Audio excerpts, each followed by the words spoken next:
Hey everyone, welcome back. So this time I'd like to do a video on what is sitting directly behind me, and it is a 1972 C10 pickup. This one I am doing a full nut and bolt restoration on, and unfortunately up until this point I do not have any other video for what I've done. I just decided to do the channel recently and didn't have any video from before this point.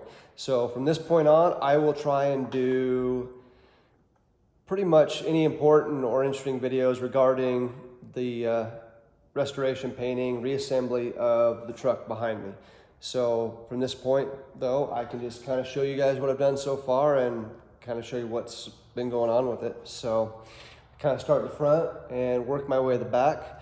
This one I'm building up as kind of a resto-mod truck. It is lowered, but the body and chassis is fairly factory. So anyway, here we go. Starting at the front, I'm using Auto Metal Direct fenders. The front fenders on the truck were pretty hammered, so it was a lot more cost effective to just get some new fenders for it. The inner wheel houses or fenders, whichever you want to look at it, are going to be factory. I'll reuse those. The core sports factory, and the hood is in great shape, so it's going to be factory hood as well. The cab is all factory except for the sheet metal replacement that I've done that I'll get into in a minute.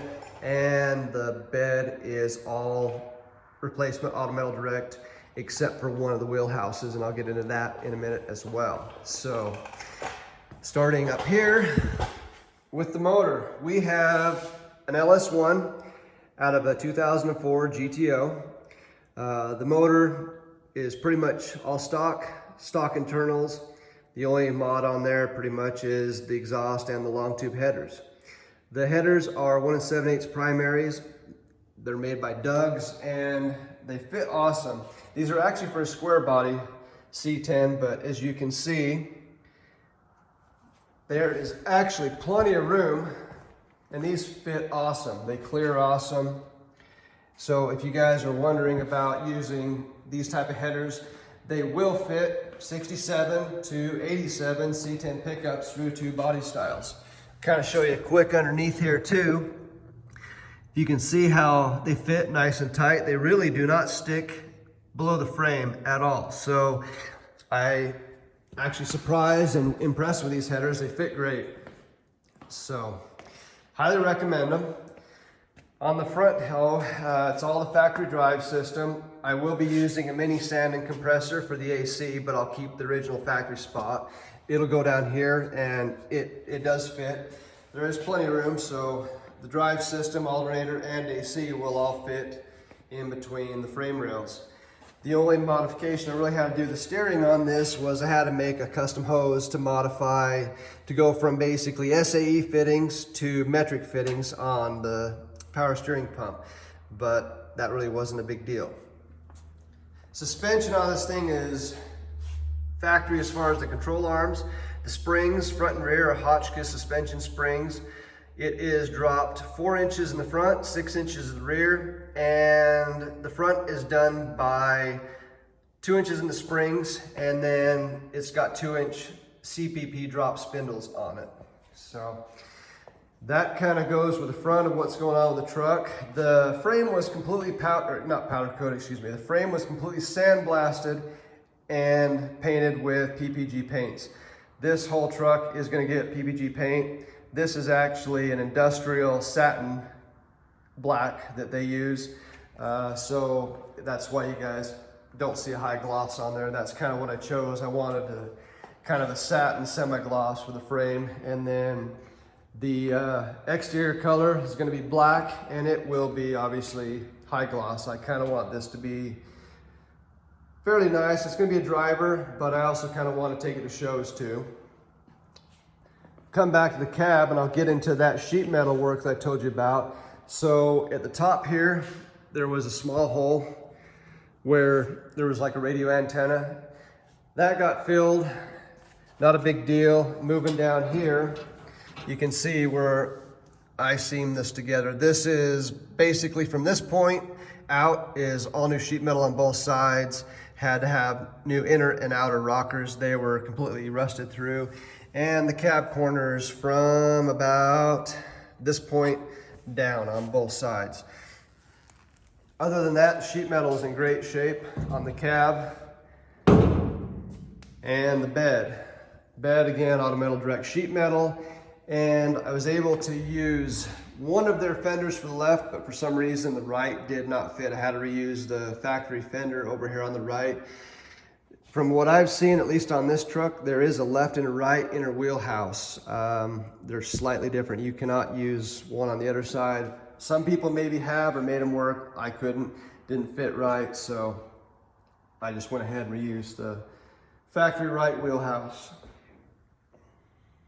Give you guys a shot from underneath here. Got something on the hoist right now, so I can't get it up in the air and give you a better look, but this will kind of give you an idea of what it looks like underneath. The exhaust is all ceramic coated, and the mid pipes here, the X pipe that I built, is ceramic coated as well. Everything's V-band clamped, so it's easy to disassemble, and the exhaust ends right there for now. I don't have the rest of it built. And then the rear, again, Hotchkiss suspension.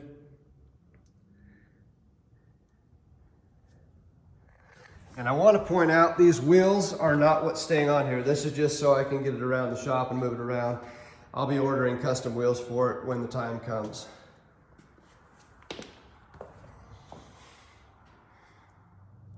Wanted to also show you guys the fuel cell for this. This is a Boyd's Welding fuel cell. These are specifically made for this body style truck to fit in the rear of the truck, in between the frame rails. And this one actually uses a 2015-16 Camaro GM fuel pump, so it's easy replacement. Uses GM factory pump to drop in, so you don't have to build a custom pump. You can just buy one from GM or your local parts store. Should be able to get one for you. This one I'm doing is a side fill. Basically with this one I'm going to do is I want to do a custom filler that comes out right here behind the driver's side tail light. I'm sure you guys maybe have seen those done. If not, just Google it, check it out. It's pretty cool. Basically, tail light lens will fold down kind of like a 56 Chevy car, and the filler will be right there when I get done with it. Just going to show this side, the sheet metal work. Again, this cab corner was replaced, and both the inner and the outer rocker panels were replaced on this. In the middle of the process of doing the doors, one of the previous owners cut speaker holes in the doors. I'm filling those back in and putting them back to factory. I'm going to put my speakers in a different location than the doors.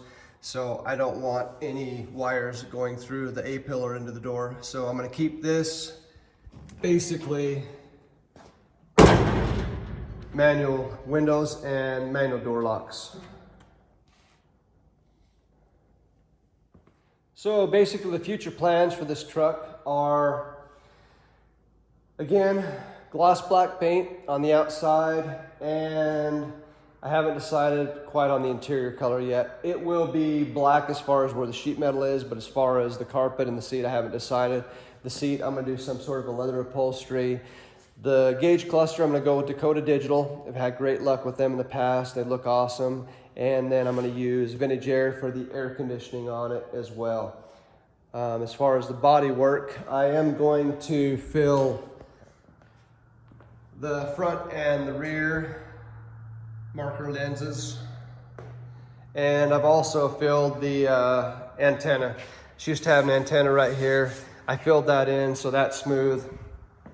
And I've also done the gas filler where I've moved it. So the gas filler was here, moved that to the back. So there's a few things that I trimmed off, but not a lot. I'm gonna try and keep it as factory looking on the outside as possible, besides the fact that it's lowered and has custom wheels. Kind of like the looks of the original trucks, so I'm gonna kind of try and keep it original as possible. The inside, again, leather seat. Who knows about the carpet? And then Dakota Digital cluster over here. The radio, that's undetermined still too. I haven't decided what to do exactly about the radio. So for now, I'm just keeping the factory cutout, and we'll keep going from there. But that's how it sits, and from this point on, I'll try and keep you guys up to date with what I do to the truck. And if I get any cool parts ordered, like the fuel cell, I'll definitely show those on here. Again, if you guys are doing a fuel injected conversion on one of these trucks, I highly recommend using a custom fuel cell like that. They are a little bit more money, but they're worth it. I've tried to make factory tanks work in the past. You can, but it's way nicer if you can do it that way.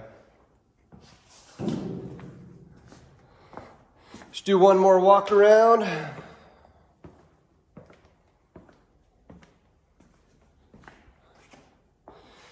And that is it. So there's a truck as it sits. Kind of wanted to use this as a starting point video for the future of the truck and the future build of the truck. So from this point forward, anything that happens to the truck that's interesting or relevant, or if I get any new cool parts to show you guys, I'll definitely do some videos of it. So there'll be more to come on this in the future. So thanks again for watching. Till then, we'll see ya.